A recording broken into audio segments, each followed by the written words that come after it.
Bonjour, bienvenue sur cette vidéo carnet de bord d'un auteur numéro 2 où l'on va parler de ODV Card Game, comme d'habitude. Et on va se faire un petit tour un petit peu de toutes les cartes, toutes.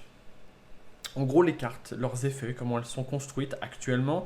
Je rappelle que c'est un proto, qu'on est ici pour vous parler de comment le jeu ODV Card Game va partir de j'ai une idée de faire un jeu à je produis, j'édite mon jeu. Et donc, on va passer par toutes les étapes d'auteur, testeur, éditeur, graphisteur, même si ça n'existe pas.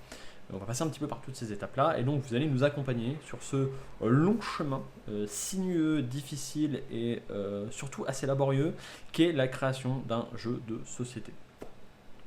Ceci étant dit, transition partage d'écran, avant ça, on va faire un petit tour sur le petit débrief de là où on s'était arrêté sur l'épisode 1 pour ceux qui n'ont pas vu l'épisode 1 et puis pour ceux qui ont besoin d'un petit tour de rafraîchissement parce que je sais que vos vies sont bien plus chargées, que vous avez autre chose à penser que ODV Card Game.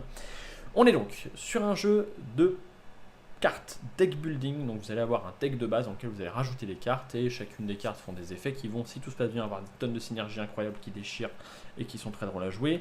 Et il y a un plateau sur lequel vous allez vous mettre sur la gueule. J'avais abordé la notion de couleur de cartes, j'avais abordé la notion de pattern sur les cartes, on va revenir en détail sur tout ça. Et j'avais abordé la notion d'événement, de combat, de un petit peu toutes ces idées-là qu'on avait eu en tête. On va revoir tout ça, mais plus en détail. On va rentrer dans les cartes, je vais vous montrer concrètement à quoi ça ressemble. Et avant d'attaquer tout ça, je switch par la magie du logiciel de montage. Le son, je vérifie, pop, c'est bon. Donc, on va parler avant tout de qu'est-ce qu'il y a dans la boîte. Qu'est-ce qu'il y a dans la boîte? Pareil, c'est de l'approximation. Vous avez donc ici les decks de base de chacun des personnages. C'est-à-dire que chacun des personnages, donc par exemple si on prend l'assassin, a deux couleurs. Les couleurs, c'est un peu des archétypes de gameplay. Même si il y a des mécaniques un peu transverses entre toutes les couleurs, il y a quand même des tendances. Le violet, c'est plutôt de la défense. Le vert, c'est plutôt attaque, déplacement, filouterie. Le jaune, c'est plutôt la foi. Donc vous allez retrouver plutôt sur le soin, les dégâts à distance, la protection des poteaux et de vous-même quand même. Et le bleu, ça va être plutôt de la tartine et du contrôle de champ de bataille. Le rouge, c'est le bourrin au corps à corps qui fait mal, remal et re-remal derrière. Donc, par exemple, l'assassin est vert-violet. Et voilà son deck de base. Donc chacune des cartes ici, on va les regarder si vous voulez, représente donc des cartes de deck de base. Et elle, tout le monde a 10 cartes de base. Elle a un premier secours, 3 courses, 5 frappes. En gros, premier secours et soins mineurs permettent de soigner soit à distance les potes, soit soi-même si on n'a pas de magie à proprement parler. Donc, par exemple, le barbare et l'assassin, ils vont faire du premier secours. Les frappes, c'est de l'attaque au corps à corps. Les tirs, c'est de l'attaque à distance. Je vais vous les montrer. La parade, ça permet de monter le blocage. Je vous explique tout de suite c'est quoi le blocage. C'est une espèce de ressource que vous allez construire à votre tour. Donc vous allez jouer des cartes qui vous donnent du blocage. Donc par exemple, j'ai blocage 3 parce que j'ai joué 2 cartes qui permettent d'avoir un blocage 3. Et quand les monstres vont vous attaquer, au lieu de prendre les dégâts, c'est le blocage qui va prendre à la place de vous. Donc c'est une espèce de bouclier que vous construisez. Sachant qu'à la fin du tour des monstres, le blocage non utilisé disparaît. Il y a une carte qui permet de contrebalancer ça, mais sinon, par défaut, ça disparaît. Donc voilà un petit peu les cartes de base. Ça nous donne en gros 67 cartes de base. Alors c'est pas le cumul de tout ce qu'il y a là, bien entendu. En gros, le jeu se joue de 1 à 4, donc c'est les combinaisons possibles que vous pouvez nous faire en fonction des personnages que vous prenez. Si vous prenez 4 personnages, parce que vous êtes 4 joueurs, donc qui ont tous un premier secours, vous avez besoin de 4 premiers secours. Pareil, la course, en gros, si vous prenez 4 persos qui ont 3 de course, ce qui est donc le maximum, et vous avez besoin de 12 courses pour construire le deck de base. Donc en gros, c'est le maximum de ce qui peut être sorti en fonction des decks de base que vous prenez. Donc ça donne 67 cartes de base. Vous avez ici les cartes de niveau 1, cartes de niveau 3, cartes de niveau 5 et cartes de niveau 7. Il y a donc 12 persos. Il y a donc 3, 5 et 7, 12 cartes à chaque fois puisqu'il y a une seule carte par niveau. Et niveau 1, je rappelle que c'était au choix, c'est dans le chapitre 2. Chapitre 2 de l'ordre de Veyel. Vous avez ces capacités qui arrivent. Et vous allez voir que vous allez retrouver à peu près les mêmes cartes avec des dynamiques qui sont équivalentes mais d'une manière de jouer complètement différente. Et ensuite, il y a ici ce que nous on a appelé le magasin. À la base, on était parti sur 15 cartes par couleur. Donc on avait 15 x 6, je fais pas les calculs, 60, 90 cartes. Et en fait on a continué à rajouter parce qu'on avait des bonnes idées. Là je pense qu'on est arrivé à 150. Donc en gros vous allez avoir une pile de 150 cartes dans laquelle vous allez piocher vos cartes pour vos personnages.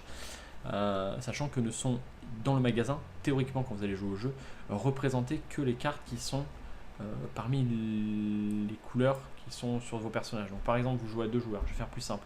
Vous jouez assassin barbare, vous avez vert, rouge et violet qui sont représentés ici sur vos persos. Donc si vous piochez du bleu ou du jaune, vous les jetez automatiquement. Donc celles-là ne font pas vraiment partie de la poule si vous êtes ces personnages-là, parce que vous ne pouvez pas les jouer. Par contre, le gris, c'est une couleur transverse. Dès que vous voyez du gris quelque part, n'importe qui peut le prendre. J'aurais pu juste ne pas mettre de couleur, mais en vrai, ce sont quand même des cartes colorées, parce qu'il y a un ou deux effets qui disent si vous avez joué les cartes de couleur avant, il se passe ci, il se passe ça.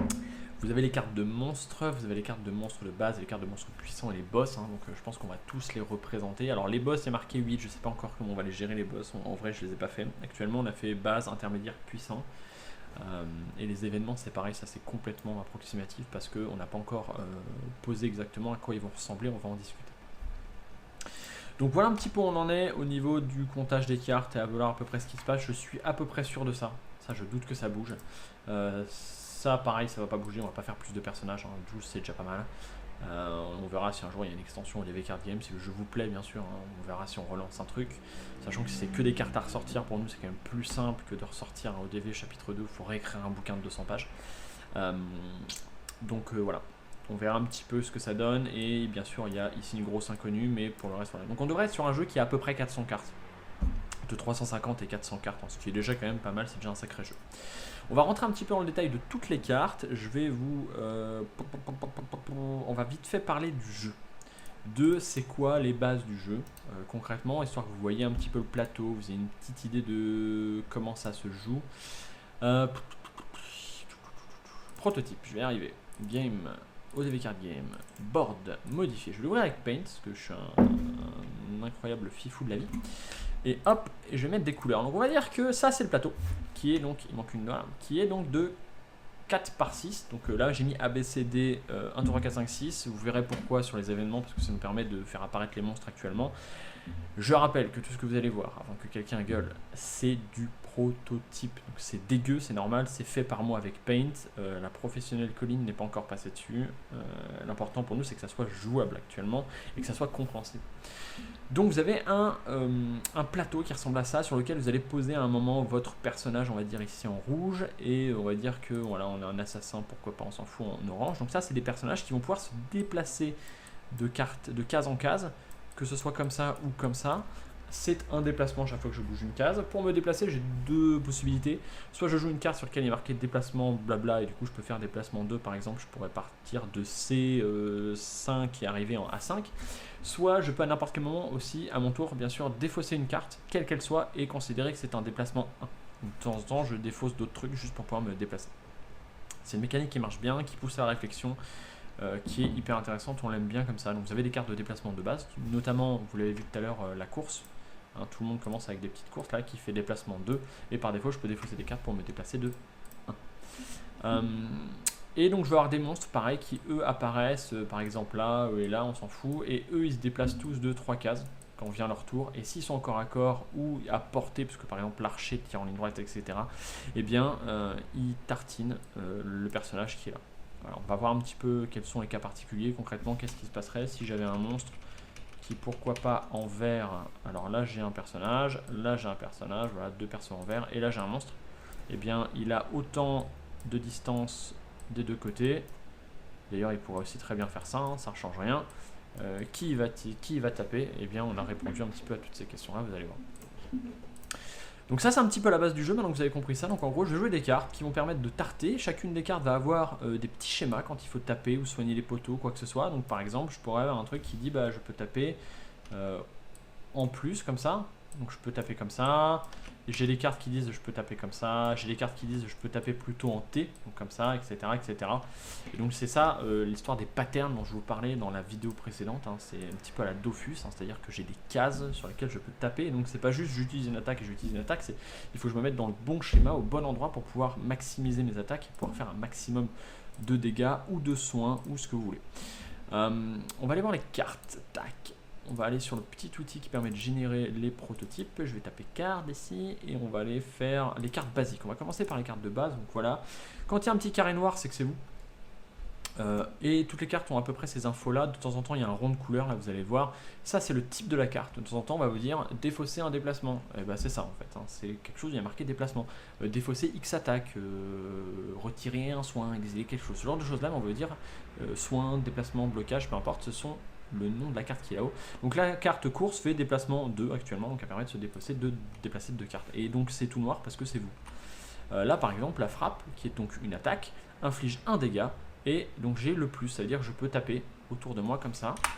On va aller prendre le blocage, donc qui vous permet de monter blocage 1 et le premier secours, le soin par exemple qui est là. Alors sachant que le soin, en vrai, tous ces schémas un petit peu comme ça, c'est toujours tout autour de vous, hein. C'est juste que les petits rectangles, je les code à la main.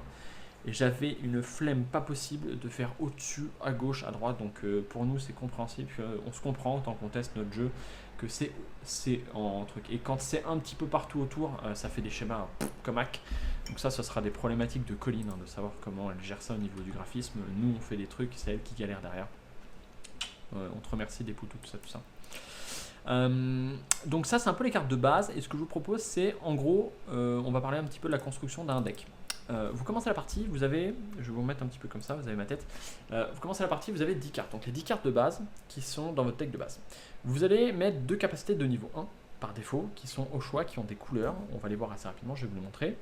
Et ensuite, à chaque fois que vous tuez des monstres et que vous réussissez en gros une zone, un événement, ce que vous voulez, vous allez prendre 2 cartes du magasin qui sont les cartes de couleur aussi, que vous allez rajouter dans votre deck. Donc votre deck en fait va naturellement grandir comme ça, et à un moment on vous dira vous êtes niveau 3, vous êtes niveau 5, vous êtes niveau 7, gagnez un niveau en gros, et donc vous allez prendre la carte qui est liée cette fois-ci à votre personnage et la mettre dans votre deck. Donc votre deck va construire un petit peu, se construire organiquement en fonction des choix que vous allez faire, et des cartes qui sont liées à votre personnage, donc qui elles sont fixes, niveau 3, 5, 7, niveau 1, comme dans le chapitre 2, c'est au choix. Donc, si je repars un petit peu comme ça, hop, je peux vous montrer par exemple niveau 1, on va prendre cette carte-là, Alchimiste en herbe, piocher une carte pour chaque carte de couleur jouée avant celle-ci. Donc, je joue des cartes de couleur, bleu, grise, jaune, ce que vous voulez. Donc, vous avez vu que les cartes de base ne sont pas des cartes de couleur, mais ensuite toutes les autres le sont. Et donc, je pioche une carte pour chaque carte de couleur que j'ai jouée avant celle-ci. Donc, ça permet d'avoir des tours qui sont complètement fous en fin de jeu. Au début, elle est un petit peu molle du cul. À la fin de la partie, quand vous avez quasiment que des cartes de couleur, c'est un plaisir de jouer cette carte. On va en prendre une autre avec des petits schémas pour que vous puissiez un petit peu vous rendre compte. Là voilà, le lancer désespéré, donc c'est là que vous pouvez comprendre que j'avais la flemme de faire des carrés dans tous les sens, qu'en vrai il en faudrait un ici et tout un tas ici, mais j'avais la flemme, nous on se comprend, mais à terme ce sera probablement un schéma un petit peu comme ça. Défausser une carte inflige 2 dégâts, et l'avantage c'est que c'est du rouge, et que le rouge c'est plutôt corps à corps, d'une manière générale, c'est plutôt force, un bourrin cac. Et donc avoir une attaque à distance de temps en temps ça fait la différence, donc je peux défausser un truc, donc défausser une carte n'importe laquelle et j'inflige 2 dégâts à distance tout autour de moi sur 2 cases. Le tout pour le tout inflige 3 dégâts, subissez 2 dégâts, pourquoi pas, je vais vous parler maintenant des dégâts tout de suite. Je rappelle que les monstres il faut leur faire suffisamment de dégâts pour les tuer en un tour, donc il faut retirer soit leur retirer une vie, soit les tuer, c'est-à-dire leur faire, s'il a 6 points de vie, et bien il faut faire 6 points de dégâts dans le tour, pas le vôtre mais le tour des joueurs global, pour pouvoir le tuer. Et là quand vous subissez des dégâts, que ce soit les monstres qui vous les infligez, que vous les auto-infligez avec ce genre de carte là, vous prenez la carte du dessus de votre bibliothèque et vous la mettez dans les dégâts, donc vous allez avoir une pile de dégâts, et en gros vous défaussez là par exemple 2 cartes, donc ça peut être à peu près tout n'importe quoi parce que vous ne savez pas ce que vous allez défausser. Vous avez un autre effet qui s'appelle l'exil qui fait kiff la même chose, sauf que vous jetez complètement la carte du jeu, vous la retirez du jeu. Il y a quelques cartes qui permettent de retirer de l'exil uniquement dans le jaune, mais sinon vous subissez un petit peu ce truc là. Alors ça va avoir 2 effets. La première c'est que vous allez pouvoir épurer votre deck de cette manière là, vous allez prendre des dégâts qui vont donc de manière aléatoire vous mettre des cartes de votre pile dans vos dégâts, mais quand vous voulez vous soigner, vous décidez quelle carte des dégâts vous remontez dans votre défausse. Donc vous ne savez pas ce qui tombe dans les dégâts, mais vous savez quand vous soignez ce que vous récupérez des dégâts. Donc vous pouvez de cette manière épurer votre deck. Et épurer le deck, moi je trouve que c'est un peu un truc qui manque dans la plupart des deck building, parce que c'est chiant d'avoir un deck dans lequel on a 20 cartes et on a les 10 de base et les 10 nouvelles, et sur les 10 de base on sait que de temps en temps on va avoir des tours où il se passe rien ce tour-ci quoi. Au début on essaye d'éviter qu'il y ait ça, alors ça arrivera quand même, ça nous arrive quand même, mais pardon, mais c'est quand même relativement moindre parce qu'on peut épurer son deck de par les mandales qu'on prend, qu'on s'auto-inflige de temps en temps et qu'on soigne. Alors ça reste pas du 100% épuration, je fais ce que je veux, mais voilà, il y a quand même cette dynamique là qui est intéressante. Donc vous allez avoir tout un tas d'effets dans le chapitre 1, donc 18, dans le level 1 par contre, pardon, donc vous avez 6 cartes, 18 cartes, oh la vache, 18 cartes de niveau 1, et celles-ci sont au choix. Donc au début de la partie, vous prenez votre deck de base et vous prenez 2 cartes, soit en respectant les couleurs de votre personnage, soit en allant chercher du gris. Et donc tout le monde peut les prendre, les grises, pardon. Donc les niveaux 3 qui sont au nombre de 12 et les niveaux 5 et niveau 7 qui sont aussi au nombre de 12, qui sont à peu près des équivalents de ce que vous retrouvez dans le chapitre 1, dans le chapitre 1 et dans le chapitre 2, donc sur les personnages, c'est à peu près la même vibe. Par exemple, on va prendre un truc simple que vous devez connaître, je pense, l'assassin, l'attaque sournoise, inflige de dégâts, si l'ennemi meurt, déplacement 3, donc en gros, je tartine le mec, si le mec est mort, je peux me barrer. Attaque sournoise de l'assassin, vous voyez que c'est un type attaque et déplacement puisqu'elle fait les deux. Et quand j'arrive au niveau 5, il va donc avoir bombe, écran de fumée, voilà. Qui donc distribue 4 blocages comme vous le souhaitez entre les héros. Donc elle va récupérer du blocage au niveau 5. L'intérêt c'est qu'en violet, vous allez voir un petit peu après, vous avez des possibilités de taper avec votre blocage. Donc elle va avoir des combos assez intéressants à faire l'assassine. Niveau 7, etc., etc. Donc elle doit récupérer la main d'Illithilde qui se trouve ici. Donc vous allez retrouver à peu près le même genre de vibe au niveau des personnages. C'est vraiment une manière différente d'aborder le jeu. Vous allez avoir des effets qui sont complètement différents, notamment ici. Mais au niveau des persos, vous allez vous retrouver sur une dynamique kiff-kiff la même chose. Donc si vous adorez par exemple jouer pyromancien, vous allez pouvoir continuer à jouer pyromancien. Si vous adorez faire le bourrin barbare, vous allez pouvoir continuer à jouer bourrin barbare, mais sur une manière différente de jouer, donc complètement différente même, parce que le gameplay n'est pas du tout le même. Ensuite, on a les équipements ici, donc qui correspondent un petit peu au magasin, c'est-à-dire en gros ce que vous allez récupérer à chaque fois que vous terminez un combat, qui sont donc séparés ici. D'ailleurs, c'est même pas les couleurs ici, hein, c'est comment j'avais commencé à les nommer à la base. Donc, la défense, c'est le violet, la dex, c'est le vert, la foi, c'est le jaune, le rouge, la force, et le bleu, l'intelligence, et les objets en gris. Les objets en gris correspondent tels quels donc aux objets d'alchimiste du chapitre 1 et du chapitre 2, donc il y en a 20 comme pour les autres. Par contre ici, toutes celles-là, ce sont des toutes nouvelles cartes, des trucs qu'on a écrits pour l'occasion. Donc on va commencer par ça, parce que c'est des choses que vous connaissez. On va regarder une ou deux, par exemple le plan vers l'entrée secrète, qui vous permet de faire déplacement 2, et qui vous dit que vous pouvez sortir du plateau et réapparaître où vous voulez, en face, en gros ce tour-ci. Donc ça veut dire que vous pouvez sortir et réapparaître de l'autre côté. On a eu un cas par exemple très intéressant quand je jouais avec Colline, où elle était collée au monstre, et elle avait son attaque sautée de barbare, que je vais vous montrer pour vous expliquer un petit peu le genre de dynamique qui peuvent se mettre en place. Personnage niveau 3, attaque sautée du barbare, avec un petit schéma ici qui dit qu'en gris, là, en gris on ne peut pas taper. Donc en gros, c'est 2 cases uniquement. Donc elle a utilisé le déplacement vers l'entrée secrète parce qu'elle l'avait, elle est ressortie du plateau, arrivée en face, et donc elle s'est retrouvée à la bonne portée pour pouvoir sauter et tarter le mec. Donc un petit combo très rigolo qui nous a sauvé les fesses parce qu'elle a dérouillé le monstre puissant. Je sais plus combien elle avait fait de dégâts, mais c'était assez hallucinant. Donc blablabla, les objets ils sont ici, vous les retrouvez à peu près tous. Alors toujours pareil, hein, c'est généré par du code, donc c'est très dur au niveau visuel, mais c'est fonctionnel en fait pour nous. Pierre de résurrection supérieure qui fait soin d'eux, mais qui peut être utilisé sur un allié hors jeu. Alors quand est-ce qu'on est hors jeu, quand est-ce qu'on est mort? Vous allez prendre des dégâts et de l'exil. Et ça va donc sortir des cartes de votre deck et les mettre dans une pile de dégâts et une pile d'exil. Si à un moment vous deviez piocher des cartes et que vous n'avez plus rien ni dans votre défausse ni dans votre pioche, et donc que tout est dans les dégâts ou dans l'exil, vous êtes mort. Si vous deviez en piocher et que vous ne pouvez pas le faire, vous êtes mort. Donc par exemple, je termine mon tour, j'ai plus que 4 cartes dans ma pioche, c'est 5 cartes en main dans le jeu, je peux en piocher que 4, pas la 5e, je suis donc hors jeu.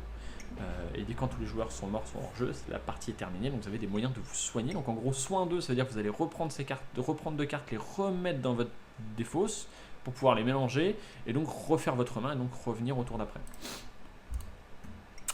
Et ensuite, donc on a les cartes de couleurs qui sont ici, donc celles qui sont violettes, jaune, rouge, bleu et verte, et qui ont un petit peu des dynamiques. C'est-à-dire qu'en gros, vous allez retrouver un petit peu de tout partout. Donc par exemple, le violet c'est plutôt du blocage et du mandala avec du blocage et ce qu'on appelle du taunt, hein, c'est-à-dire attirer les monstres à soi, s'assurer que les monstres ne tapent pas les potes, plutôt ce genre de choses là, le violet. Mais ça ne veut pas dire que vous n'allez pas pouvoir vous soigner, ça ne veut pas dire que vous n'allez pas pouvoir aussi taper. Hein. C'est plutôt blocage, contrôle, mais il y a quand même du tapage, il y a quand même du soignage, et c'est un peu pareil pour tout. La foi c'est beaucoup de soins, en grande majorité. mais vous avez quand même du dégât, vous avez quand même du blocage, vous avez quand même du déplacement, vous avez quand même un petit peu de tout. Donc vous allez voir que si on est très très matheux et qu'on s'amuse à se poser la question, si je fais une recherche ici et que je fais blocage, voilà, il y a 13 itérations de blocage en gros. Si je vais ici et que je fais blocage, vous voyez que j'en ai plus que 4, mais si je fais l'inverse ici, je fais soin, bah, j'ai 21 itérations du mot soin, et si je fais soin ici, je dois en avoir quelque chose comme 1, 2, 3, 4. Ouais, c'est les versions, c'est pas les versions définies. Ah, je suis sur les niveaux 1, pardon. Soin ici, voilà, j'en ai 8, ça me paraît un peu mieux. Donc vous voyez que j'ai un petit peu de tout de chaque côté. D'ailleurs, je me demande si les blocages, je n'avais pas cherché de l'autre côté. Mais bref, donc vous voyez, j'ai un petit peu de tout. J'ai de l'inflige du dégât, j'ai du blocage, j'ai quand même un petit peu de pioche, j'ai probablement des déplacements qui se baladent. J'ai un petit peu de tout. J'imagine que certains d'entre vous vont s'amuser à faire pause pour tout lire parce que vous êtes des coquins. Vous allez voir, donc il y a un petit peu de tout partout. Donc je ne suis pas bloqué sur un gameplay parce que j'ai des couleurs, j'ai une tendance. J'ai un champ du possible, mais je ne suis pas bloqué sur un truc. Et ça c'est ce que je reproche à Legendary, j'adore ce jeu, hein, mais je le reproche un peu, c'est que je suis tel symbole, donc il faut que je joue tel symbole, et en fonction du scénario, ça va me bloquer à faire ce truc-là.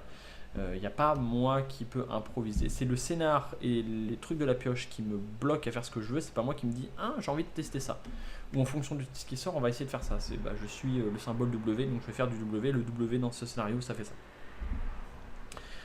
Ils ont pallié en mettant tout un tas de scénarios, hein, mais je trouve un peu dommage de temps en temps de ne pas pouvoir être un petit peu plus surpris, de ne pas pouvoir de moi-même me dire « Ah, il va se passer ça ou je peux essayer ça ». Il manque un peu cette dynamique-là sur Legendary, la dynamique de l'alchimiste, de celui qui va tenter les trucs. Donc le vert par exemple, pour prendre un petit exemple un peu bâton, on va voir des petits exemples aussi de patterns un peu, ce qu'on n'a pas vraiment parlé. Inflige de dégâts, défausse 1, pioche 1, donc ça c'est une petite attaque déviée classique, qui est donc en diagonale, donc moi ce que j'appelle cac diag. Donc j'ai le plus les diagonales, et c'est pas dans tous les ennemis dans la zone, hein. Quand c'est tous les ennemis dans la zone, j'ai mis inflige de dégâts à tous les ennemis dans la zone. Donc là je choisis une des cas sur lequel il y a une cible, et je le dérouille. Vous allez avoir des patterns qui ressemblent à ça, un pattern hanté. Alors je rappelle que les patterns c'est tout autour, hein. Donc je peux le faire aussi au-dessus, en bas, et à gauche, hein. C'est juste que j'avais la flemme avec le code en tous les sens. Donc le pattern hanté, typiquement, inflige 1 dégât, l'ennemi ne se déplacera pas à son prochain tour. Cauteriser les plaies, donc c'est que sur vous, donc je défausse 2 cartes pour me soigner de 2 quand vraiment j'ai pris cher et qu'il n'y a pas de soigneur. On a essayé de partir avec que des défenseurs, en gros, sans foi, on a essayé de partir qu'avec des bourrins, on a essayé un petit peu tout et on arrive à s'en sortir avec tout, hein. Donc là par exemple c'est une espèce de chose trap, alors ça c'est un truc qu'on est en train de tester un petit peu. Vous voyez qu'il y a le symbole d'infini, donc là je mets où je veux. Poser la carte à cheval sur 2 cases, j'ai dû me bourrer sur 4 cases du plateau, je sais pas ce que j'ai branlé là, faut que je relise ce texte. Jusqu'à la fin du tour, les ennemis infligent 1 dégât, tous les ennemis se déplacent en dessus. Donc en gros je prends ma case, je la mets à cheval sur 4 cases, donc en gros à l'intersection de 4 cases, et tous les mecs qui vont passer sur une de ces cases vont prendre un point de dégâts jusqu'à la fin du tour des ennemis. Donc ça peut permettre aux ennemis de se faire achever en fait, hein, un petit peu bêtement, voilà.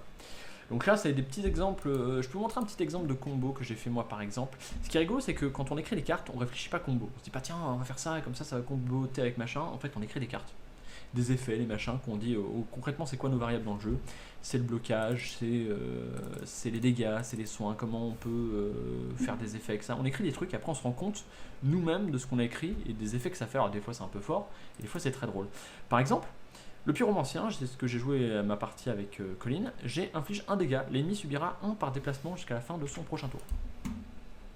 Eh bien j'étais aussi, il est bleu-jaune, sans surprise, hein, donc en gros int fois le pyromancien, et il y a une carte, je sais pas trop où elle est, qui dit en gros déplacement 3 sur impulsion télékinésite. Déplacement 3 d'un ennemi ou d'un héros, donc on peut déplacer un truc. Donc en gros, je rappelle, je l'ai fait cramer, inflige 1 dégât, et ensuite l'ennemi subira 1 déplacement, 1 par déplacement jusqu'à la fin de son prochain tour. Et donc j'ai fait impulsion télékinésique sur le monstre, et donc il a pris 3 points de dégâts supplémentaires. Sauf qu'en plus, comme il était loin de nous, et bien à son tour il s'est ramené vers nous, mais il a repris des dégâts, et il s'est suicidé tout seul. Donc un petit exemple de combo qu'on n'avait pas du tout prévu quand on a écrit les cartes, et que je m'en suis rendu compte quand je les avais dans la main, je dis putain mais en fait c'est trop fort ça. Et c'est exactement ces moments-là que je veux réussir à capturer, que je veux réussir à vous faire vivre. C'est-à-dire que vous ayez des cartes, vous dites oh putain mais en fait on peut faire ça, viens on essaye quoi. On voit ce qui se passe et on tente quoi. Et c'est vraiment ça qui est extrêmement intéressant avec ce jeu, c'est de pouvoir avoir ces combos là. d'avoir ces dynamiques-là. Et c'est pour ça que j'adore le deck building, et je pense que la plupart d'entre vous aiment le deck building, c'est d'avoir cette synergie qui se met en place, et de par votre volonté, et de temps en temps par comportement complètement aléatoire, hein, dites putain mais en fait c'est trop bien, je n'avais pas pensé, mais en fait ça déchire. Et c'est ce truc là qu'on va essayer de capturer. Là par exemple, défaut c'est un déplacement, inflige 3 points de dégâts donc à une seule cible, hein, toujours, hein, sinon il y a marqué dans la zone, etc., etc. Donc les couleurs ont leur dynamique. Le foie, le soin, la dex, déplacement, blocage, défense, violet donc blocage, taunt, rouge, dégâts corps à corps, bleu, un peu de contrôle et du dégât à distance, avec tous un petit peu de soin, un petit peu de tout, de la pioche un petit peu partout, et les objets qui font un petit peu des effets transverses. Voilà en gros à quoi vous allez pouvoir vous attendre. Se rajoutent à tout ça les monstres qui ont actuellement donc 2 fonctionnements. Les monstres de base sont pour le moment comme ça, avec un certain nombre de points de vie. Il y a des chances qu'ils finissent aussi un petit peu comme les autres. D'ailleurs, vous voyez qu'il y a une notion d'agressivité ici. Là. Donc j'ai les PV, base intermédiaire, puissante simplement, ça c'est pour nous, c'est pour quand on les remélange si on se gourre. Agressivité, en vrai, ça sert à rien. Pourquoi? Parce qu'on a mis sur les monstres, ici, là, une notion de menace, qui est donc, en gros, une valeur qui dit que si jamais un monstre est à égale distance de 2 joueurs, il va de 2 héros, du coup il va aller choisir lequel il mandale en fonction de sa menace. Donc j'imagine que tous les héros vont finir par avoir une menace qui est distincte de 1 à 12.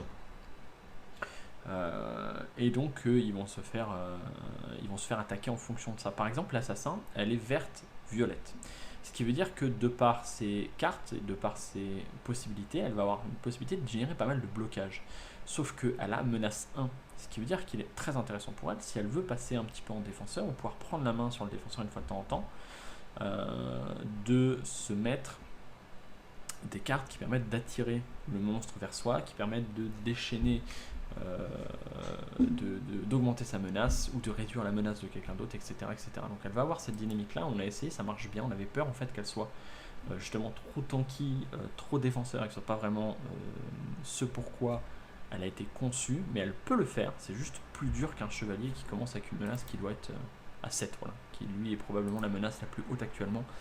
Je pense qu'on va faire des chiffres tous différents, donc de 1 à 12. Donc les monstres sont là, l'agressivité du coup de fait ne sert à rien parce que la menace pour le moment s'auto-suffit.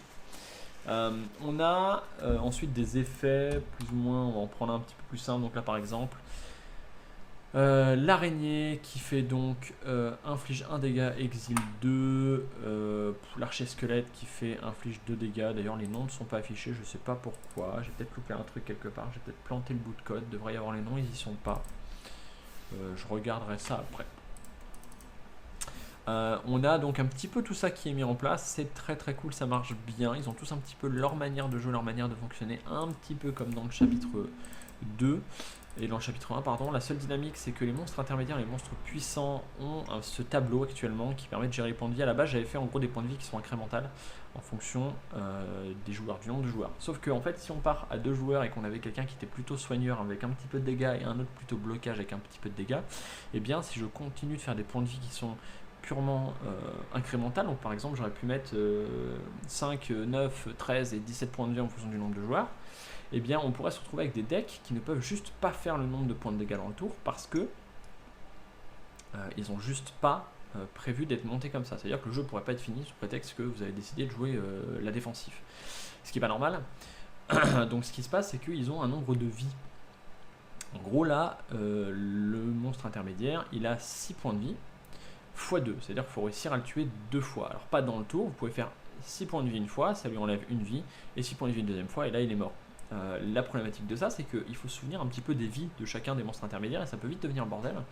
Et donc c'est un petit peu casser une des règles qu'on s'était imposées, c'est-à-dire qu'il n'y avait que des cartes et un plateau, et il est bien parti pour qu'on ait besoin de jetons, au moins de quelques jetons de vie, et pourquoi pas de quelques jetons de blocage pour faciliter de se souvenir combien de blocages j'ai fait. Alors il n'y a pas vraiment besoin de se souvenir de combien de dégâts j'ai mis à un monstre, parce qu'en gros ils sont régénérés à la fin du tour et on s'en souvient en général relativement bien, mais les blocages et le nombre de vies qui restent, vu que ça reste sur plusieurs tours, ça peut être un petit peu plus tricky de s'en souvenir, donc ça a dégagé la règle qui disait pas autre chose que des cartes et du plateau.